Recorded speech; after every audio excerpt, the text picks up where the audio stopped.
Bom dia, amados irmãos. Graça e paz do Senhor. É um privilégio poder estar aqui com os irmãos nesta manhã. Quero agradecer o convite. Me sinto honrado em fazer parte desta história, desta amada igreja aqui em São José dos Campos. E quando o pastor Waldenberg me convidou para pregar, eu me senti desafiado, já que ele foi tão bondoso e me convidou 2 vezes, de manhã e de noite, ó. Então, eu não sei se vocês vão me convidar mais, mas pelo menos 2 vezes vocês vão me ouvir. Então, aqueles que tiverem muita coragem, depois de hoje de manhã, vão voltar à noite, ó que benção. Então, eu me senti desafiado por Deus, entendendo de compartilhar com os irmãos a carta de Paulo aos Efésios. E é sobre ela que nós vamos meditar aqui nesta manhã. E a carta de Paulo aos Efésios, ela tem uma divisão muito clara. Isso vai nos ajudar muito. Então, hoje de manhã, nós vamos ver do capítulo 1 ao capítulo 3. E à noite, com a graça do nosso Deus, veremos do capítulo 4 ao capítulo 6. Antes de entrarmos diretamente na palavra, quero também trazer aqui o abraço da Igreja Cristã Evangélica Jardim das Indústrias de Jacareí, que foi bondosa e me deixou estar aqui. Os irmãos estão certamente reunidos lá nesta manhã, na Escola Bíblica Dominical. Está comigo aqui minha esposa, minhas 2 filhas, e minha sogra. Faz assim com a mão, assim, ó, o pessoal vê vocês. Uma já está meio que dormindo ali. A minha esposa Letícia, minhas filhas Samara e Valentina, e minha sogra Marisa também me acompanham nesta manhã. Só para a gente tentar entender um pouco melhor, Éfeso era uma cidade muito magnífica. Éfeso era uma cidade multicultural. Éfeso tinha um grande porto. E ali passavam gente de todas as nações navegantes da época. Por causa disso, Paulo teve um momento muito profícuo ali. Foi uma das cidades que ele mais ficou. Ele ficou por 3 anos ali naquela igreja, preparando aquela igreja para que aquela igreja fosse um lugar onde o evangelho fosse se expandir por toda a Ásia Menor e dali por todo o mundo. Este era um objetivo de Paulo. E Éfeso também era uma cidade muito idólatra. Tinha ali o templo da deusa Artemis, ou como os romanos chamavam, a grande Diana. Eles tinham um cântico em que eles diziam: o templo da deusa Diana, a sua estátua caiu do céu no meio de nós. E eles celebravam ao Senhor. O evangelho trouxe um grande problema naquela cidade financeira quando Paulo esteve ali pregando, porque as pessoas se converteram e saíram da idolatria, né? E as estátuas já não vendiam tanto. E assim, Paulo findou o seu ministério ali expulso, porque as pessoas estavam com problema financeiro por causa do evangelho. Eles não vendiam mais as estátuas da deusa Artemis. Paulo então segue a sua viagem e deixa ali uma igreja forte, uma igreja que recebe logo depois Timóteo. Se nós olharmos dentro das cartas, nós vamos ver que 2 outras cartas foram escritas para esta igreja, 1ª e 2ª Timóteo, quando Timóteo era então pastor desta igreja. E no final nós vamos ver também que João escreve uma das 7 cartas do Apocalipse para a igreja de Éfeso. Essa igreja com uma história muito rica, uma história de um pastorado de Paulo muito assíduo. Logo depois que Paulo sai, por volta de 7 anos depois, ele escreve uma carta para esta igreja. E o que Paulo quer então nesta carta dizer a este povo? Nesta primeira parte, eu entendo que Paulo estava falando para aquele povo que eles deviam conhecer o plano de Deus para eles. Uma das coisas que nós como cristãos devemos sempre pensar é qual é o plano de Deus para mim. Qual é a vontade específica de Deus para a minha vida? E então Paulo orienta aquela igreja que provavelmente tinha ali pessoas já com bom conhecimento de Deus, e certamente outras ainda engatinhando e chegando ao conhecimento de Deus. Se nós formos perguntar aqui, nesta manhã, eu sei que aqui tem pessoas que têm 25 anos já servindo ao Senhor. Né? É o caso do pastor John Barnett ali. Se nós formos perguntar, nós vamos ver também que tem já pessoas com 10 anos andando com o Senhor. Mas nós vamos ver também que tem pessoas que têm menos anos andando com o Senhor. Talvez tenhamos aqui nesta manhã novos convertidos que nem passaram pelas águas do batismo, ou acabaram de passar, né? Eu assisti um pedacinho do batismo, o último foi quando? 20 de junho, 10 de junho. Então, a igreja é isso. O povo que está andando junto com suas diferenças em questão de tempo com Deus. Mas a carta de Paulo aos Efésios é para englobar todo este povo a um chamado único. E o primeiro chamado de Paulo é: conheçam o plano de Deus para a vida de vocês. O que Deus quer de vocês. Então nós vamos ver aqui que no primeiro capítulo, Paulo é específico ao dizer que nós devemos conhecer a Cristo. Ah, pastor, mas eu já conheço. Eu já entendo o Evangelho, eu participo da escola bíblica dominical, eu venho aos cultos, eu leio a Bíblia em casa. Irmãos, Cristo é uma riqueza. Cristo é profundo.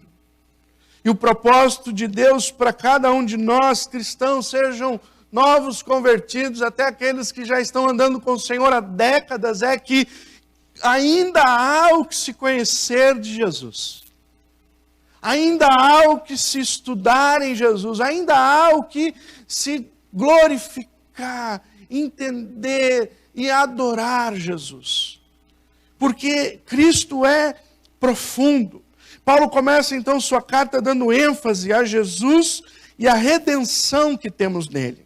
E eu sei que o pastor aqui já citou os primeiros versos, mas eu queria pedir para você para a gente ler o versículo 5 ao 10 do capítulo 1, onde nós vamos entender o que Paulo está dizendo sobre Cristo e sobre a nossa realidade nele, quando ele diz: nos predestinou para ele, para a adoção de filhos, por meio de Jesus Cristo, segundo o beneplácito da sua vontade, para louvor da sua glória, para louvor da glória de sua graça, que ele nos concedeu gratuitamente no amado, no qual temos a redenção pelo seu sangue, a remissão dos pecados, segundo a riqueza da sua graça, que Deus derramou abundantemente sobre nós, em toda a sabedoria e prudência, desvendando-nos o mistério da sua vontade, segundo o seu beneplácito que propusera em Cristo, de fazer convergir nele, na dispensação da plenitude dos tempos, todas as coisas, tanto no céu como na terra. Paulo enfatiza que Deus criou um plano da salvação para mim, e este plano da salvação que Deus criou para mim, para você, Ele executou, Ele cumpriu totalmente em Cristo Jesus. E Ele o fez isso exclusivamente para a glória dEle mesmo. Quando nós olhamos para a vida e ministério de Cristo, entendemos tudo o que Cristo fez. E Paulo descreve isso também em Filipenses capítulo 2, quando diz: olha, Ele deixou a sua glória. Ele assumiu a forma humana. Como homem, Ele assumiu a forma de servo. Como servo, Ele assumiu o morrer, e morrer a pior morte, a morte de cruz. Paulo descreve Jesus se desvencilhando de toda a glória e louvor e adoração, e assumindo o lugar mais pérfido e horrível da história de um homem, que seria morrer condenado numa cruz, zombado, esquecido, com os ladrões, fora crucificado. Isaías dizia, Deus já apontava para alguém que viria e saberia sofrer. E este sofrimento e esse desprendimento de Cristo ao assumir a cruz deve nos levar a olhar para Ele e entender que tudo isso Ele fez para a glória do Pai. É interessante, porque Jesus sempre disse isso aos seus discípulos. Eu não vim cumprir a minha vontade. Eu vim cumprir a vontade do meu Pai. Cristo viveu para que o Pai fosse glorificado. E quando nós olhamos, Paulo está desvendando novamente aos nossos olhos que isso que Cristo fez ao morrer, ao entregar a sua vida, ao nos trazer para Ele, tudo isso Deus está sendo glorificado. Cristo viveu, cumpriu o seu ministério, morreu, ressuscitou para a glória de Deus. O versículo 6 que nós lemos diz, para louvor da glória da sua graça. Se você for ao versículo 14, Paulo diz, o qual é o penhor da nossa herança até o resgate da sua propriedade, em louvor da sua glória. Nós devemos conhecer e prosseguir em conhecer ao Senhor. Todos os dias há algo a aprender com Cristo. Há algo a ser desvendado do Cristo que viveu, morreu e ressuscitou para a glória do Senhor. Quando Paulo escreve este primeiro capítulo, ele também está nos mostrando claramente que toda a nossa suficiência está em Cristo Jesus. O capítulo 1 desvenda todo o ministério do Senhor em Cristo e em nenhum momento Paulo sequer menciona nós como poder fazer alguma coisa para isso acontecer. Não há uma execução humana, não há uma atividade humana. Toda a atividade é de Deus Pai oferecendo a nós o Cristo. E quando nós olhamos para o primeiro capítulo, claramente percebemos nossa suficiência está nele. E isso, queridos irmãos, deve gerar em cada um de nós a adoração. A adoração. Nós o adoramos. E por que o adoramos? Porque nós sabemos quem Ele é. Nós o conhecemos. A sua palavra revela a nós o plano magnífico para a sua glória. E quando os nossos olhos são desvendados e nós olhamos o Cristo de Deus, isso deve gerar em nós adoração. E eu queria parar aqui agora para a gente adorar juntos ao Senhor. Nesse conceito de que Jesus é o ser adorado. Ele fez tudo por nós. E sua suficiência, ou melhor, a nossa suficiência está exclusivamente em Cristo. Vamos adorá-lo? Fique em pé um momento. Nosso irmão vai nos ajudar com a estrofe de um hino em adoração.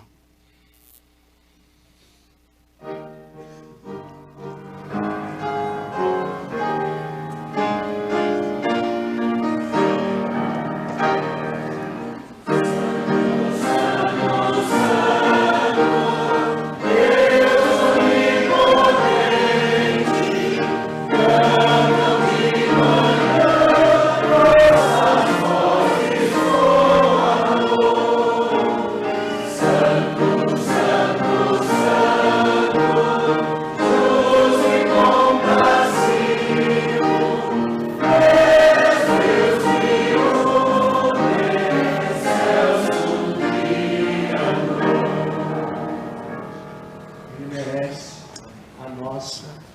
oração. Podem sentar-se. Obrigado, querido. O capítulo 2, Paulo expande um pouco mais e ele nos chama a inteirar com a obra de Cristo. Nós devemos entender quem é Cristo, que Ele viveu para a glória. Este Cristo nos desvendado nos impulsiona para adorar, mas ainda conduzindo-nos a conhecer o plano de Deus, após conhecer que Cristo é este, quem é este Cristo, que Deus fez convergir nele todas as coisas. Paulo agora nos convida a olhar que obra este Cristo cumpriu. E o que era necessário Jesus fazer? Quem era o alvo da obra de Jesus? E qual é a estrutura e aonde isso nos leva? E por que a igreja precisa sempre, mesmo já conhecendo uma vez a obra de Cristo, porque ela precisa de novo voltar e mergulhar e entender esta obra? Estou estudando com a minha igreja, nos domingos pela manhã, as 9 marcas de uma igreja saudável. E o autor deste livro diz que o crente saudável, ele é saturado com o Evangelho. A gente acha que o Evangelho deve ser pregado apenas para os ímpios. Mas não, o Evangelho precisa ser exposto aos crentes. Nós precisamos todo o tempo refrescar a nossa memória do que é o Evangelho, o que Deus fez por nós. É por isso, irmãos, que pelo menos uma vez por mês nós precisamos referenciar a ceia de Jesus, que nos leva naquele dia em que o Senhor falou, olha, o ápice da história da salvação vai acontecer. Eu queria celebrar com vocês numa mesa para que vocês entendessem que o meu corpo e o meu sangue será dado por vós. Então, no capítulo 2 de Efésios, nós vamos conhecer esta obra. E a primeira coisa para conhecer a obra de Cristo, nós precisamos conhecer qual era a nossa situação sem Ele. Paulo vai lembrar aos seus ouvintes quem era você sem Jesus. E no capítulo 2, versículo 1 ao 3, ele diz, vocês estavam mortos nos vossos delitos e pecados. Não há solução para o morto. Se você já foi em algum velório, você nunca viu um morto reclamar se estava demorando o culto, fúnebre. Você nunca viu um morto reclamar na onde ele ia ser enterrado, se ia ser incinerado. Não reclama. O morto não tem vontade a partir de si mesmo. E quando Paulo diz que nós andávamos como estas pessoas eram mortas nos delitos e pecados, nós não tínhamos vontade para com Deus. Mas Deus, em sua graça, em sua misericórdia, Ele vai lá, e aí o versículo 4 a 10 vai dizer da nossa posição e da nossa situação em Cristo. Versículo 1 ao 3, quem somos sem Cristo. Versículo 4 ao 10, quem nós somos? Em Cristo. Mas Deus, sendo rico em misericórdia, por causa do grande amor com que nos amou, e estando nós mortos, Ele nos deu vida, juntamente com... Você entende que não há vida se não for juntamente com Cristo? O ser humano não consegue gerir a sua própria vida e gerar vida em si mesmo, a partir de si mesmo. Nenhum ser humano consegue produzir vida a partir de si mesmo. Só estão vivos plenamente aqueles que estão vivos em Cristo Jesus. E essa é Paulo novamente relembrando esta igreja. Olha, vocês precisam conhecer a situação de vocês em Cristo Jesus. Olha como ele termina esse pedaço do parágrafo no versículo 9. Não de obras, para que ninguém se glorie. Novamente, Paulo está dizendo, é nele, é por meio da obra dele, é por causa da ação dele, é porque ele viveu, morreu e ressuscitou, é porque ele entendeu que deveria sofrer por nós. Então, eu conheço a minha situação sem Jesus. Aqueles aqui que já se converteram, talvez numa idade já adulta, quando olham para trás, lembram de todas as coisas que nós vivíamos e participávamos. E de como a nossa vida era feia. E como nós achávamos isso tão normal. E como nós nos deliciávamos nisso. O apóstolo Paulo, ele usa uma expressão para dizer que uma pessoa que esquece o Senhor e ele volta a essa atitude. O apóstolo Paulo, não, o próprio Senhor Jesus, ele diz, o cão voltou ao vômito. A porca ao lamaçal. Quando o Senhor nos convida a olhar a nossa situação sem Jesus, Ele diz, é para que a gente reflita o quanto nós estávamos perdidos. O quanto não havia saída em nós mesmos.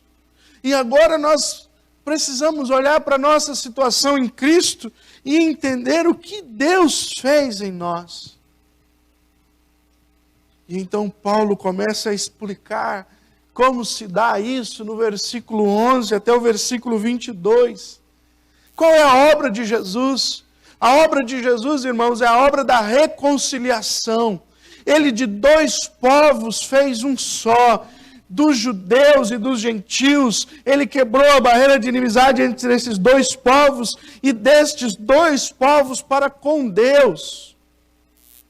Se você ler Isaías 59, versículo 2, o profeta vai dizer, os vossos pecados fazem separação entre vós e o vosso Deus.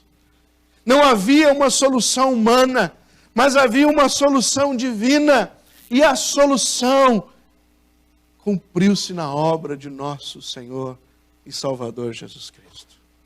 E quando nós olhamos para este capítulo, Paulo encerra este capítulo dizendo, na cruz, Deus criou de dois povos, criou um só, e este povo que Deus criou lá na cruz, é agora o povo dele. Olha como Paulo termina o capítulo 2, irmãos. Ele chama a gente do versículo 1 de mortos nos delitos e pecados, pessoas desprezíveis, pessoas longe de Deus, pessoas destinadas ao inferno. E agora no final do capítulo 2 ele diz, vocês são o povo de Deus. Ele está querendo ampliar e entender como Deus nos amou profundamente e nos chamou para nos reconciliarmos com Ele. Eu gosto muito, irmãos, de entender a história da reconciliação desde o momento quando Adão e Eva são expulsos do jardim. Você lembra como era antes? Lá no capítulo 1, Deus constrói todas as coisas. No capítulo 2, Ele forma Adão. E ali no capítulo 2, Deus vai dizer que Ele tinha uma intimidade com o homem. E disse que na variação do dia, o Senhor ia lá para ter o quê? Comunhão. Se for o Éden, como dizem em Minas Gerais, era um cafezinho com pão de queijo à tarde. Um momento para se conversar. Um momento para se ter intimidade. E o pecado, então, afugenta o homem da presença de Deus. E você começa ali no capítulo 4 a perceber a discórdia. Como os homens, não tendo comunhão com Deus, começam a não ter comunhão uns com os outros. Dois irmãos brigam e temos o primeiro assassinato. Mais para frente, capítulo 6, Deus diz, não dá mais. Não dá mais. Tem que destruir isso e começar de novo. Mas Deus está todo o tempo em busca do homem. Ele levanta Noé, Ele levanta Abraão, Ele levanta Moisés, Ele levanta os profetas, Ele levanta vários homens em toda a história, até o último, João Batista. E então ele chega no momento mais primoroso, onde ele diz que vai mandar o Emanuel, que quer dizer,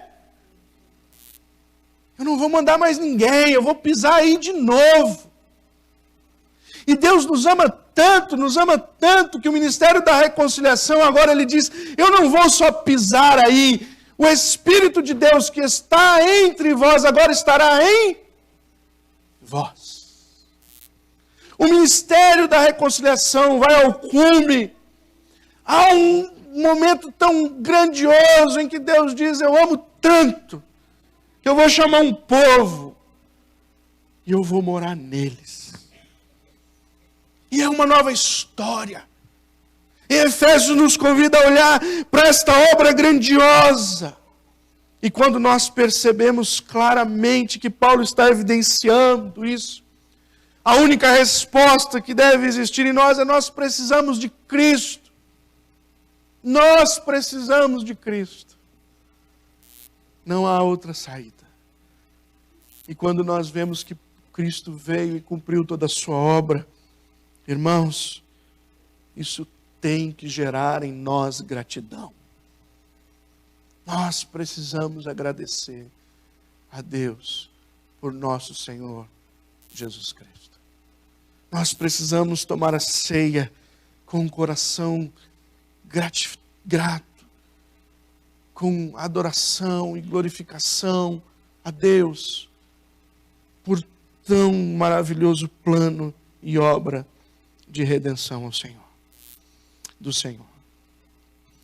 Terceiro capítulo, e por fim, Paulo diz que nós devemos continuar conhecendo este plano de Deus para mim, para você. E agora Paulo nos conduz ao ápice do propósito. E aí Paulo vai dizer, eu quero revelar agora para vocês uma coisa que vocês ainda não sabiam. E ele chama o capítulo 3 para desenvolver o mistério de Cristo. Vamos ler o versículo 8 até o versículo 12, mesmo tendo feita toda a lida já deste capítulo, só para ênfase.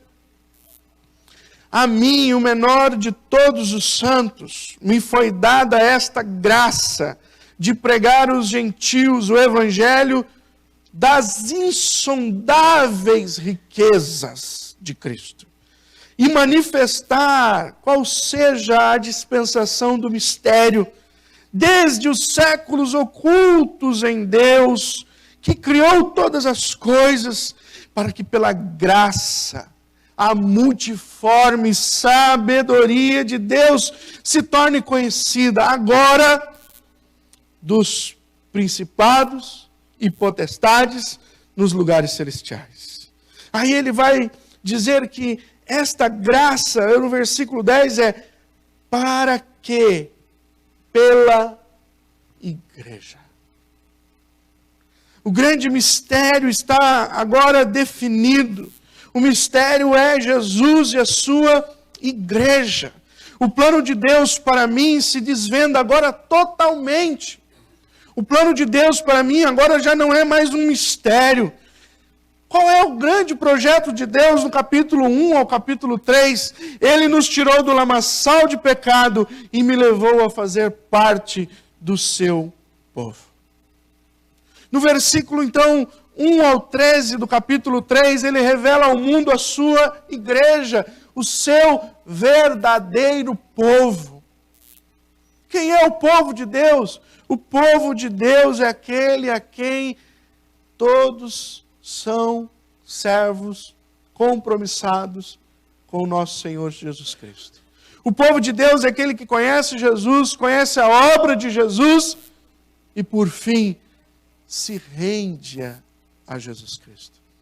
O povo de Deus não está estabelecido mais nas leis. O povo de Deus não está estabelecido mais nas revelações especiais dadas aos profetas. O povo de Deus agora está estabelecido na revelação da obra de Jesus. E é por isso que quando a igreja começa ali em Atos capítulo 2, eles estavam todos os tempos reunidos, ouvindo os ensinamentos dos apóstolos. O que os apóstolos ensinavam? A respeito de Cristo. Os apóstolos ensinavam que ele, Jesus, é a pedra angular. Ele é a base. Ele é o projeto. Quando nós lemos lá a declaração de Pedro, dizendo a Jesus, Jesus pergunta, olha aí, quem que o povo diz que eu sou? Reuniu os discípulos para fazer um ibope, né? Quem o povo diz aí que eu sou? Vocês estão ouvindo por aí? Uns dizem que o Senhor é João Batista, outros dizem que o Senhor é um dos profetas, outros dizem isso, outros dizem nada, vão votar em branco, Senhor. E vocês?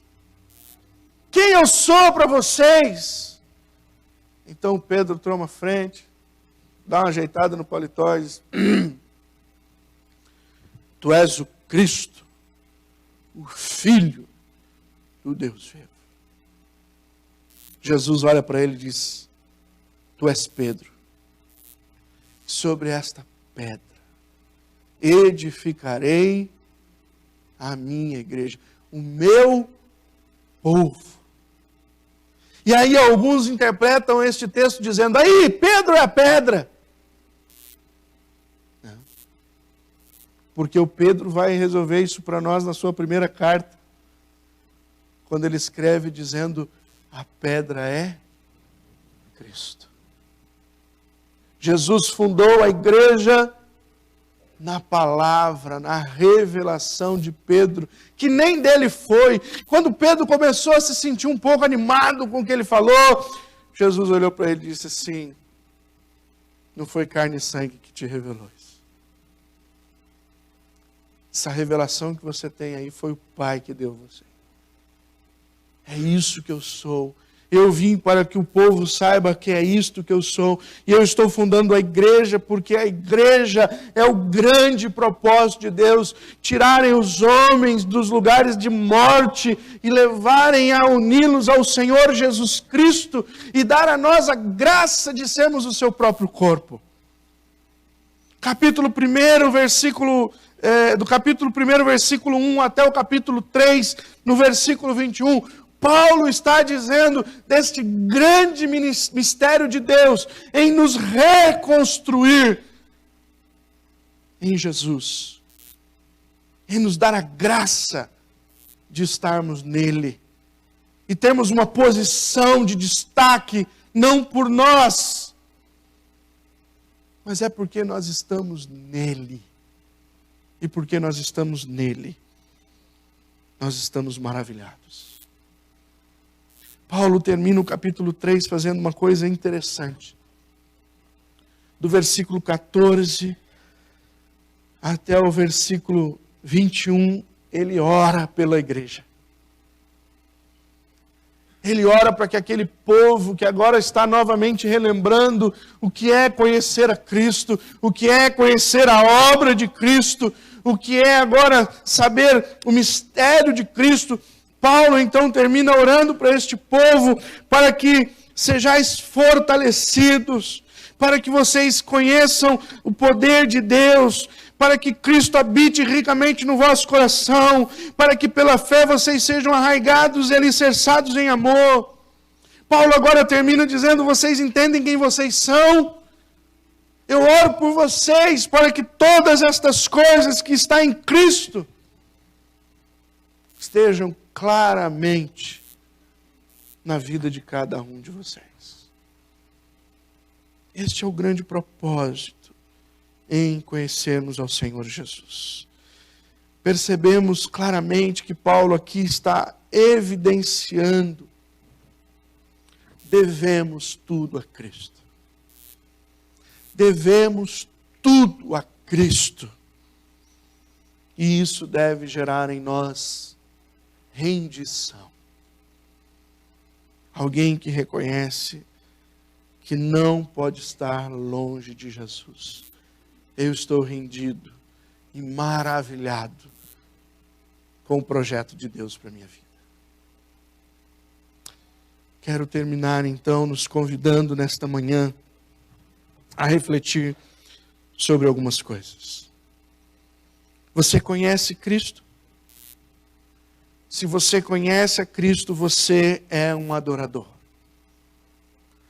É impossível conhecer Jesus e não adorá-lo. É impossível conhecer Jesus e não adorá-lo.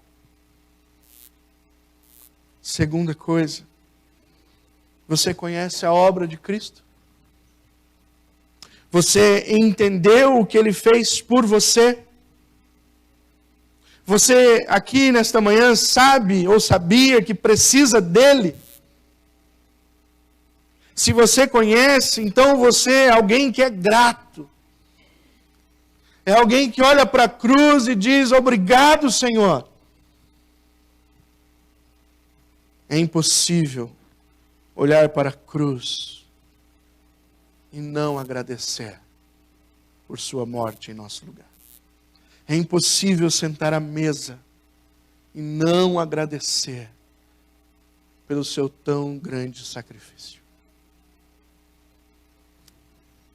Por último, você compreende que Deus tirou você de uma posição desprezível? Você compreende que Deus tirou você de um lugar de morte? Você entende que Deus colocou você em uma posição privilegiada, da qual Ele é cabeça e você faz parte do corpo de Cristo? Você compreende isso? Se você compreende isso, então você já se rendeu a Ele.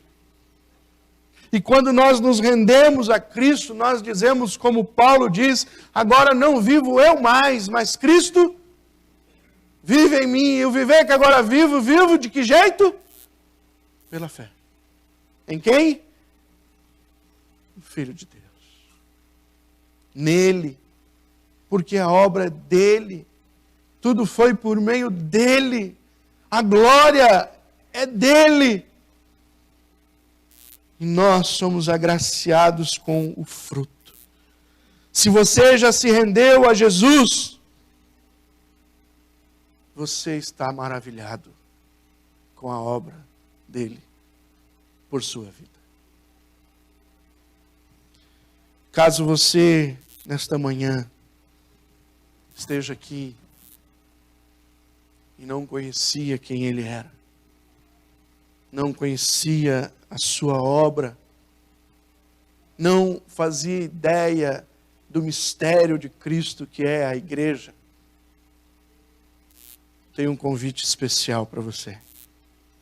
Renda-se a Jesus nesta manhã, e Ele mudará a sua história por toda a eternidade. Vamos orar.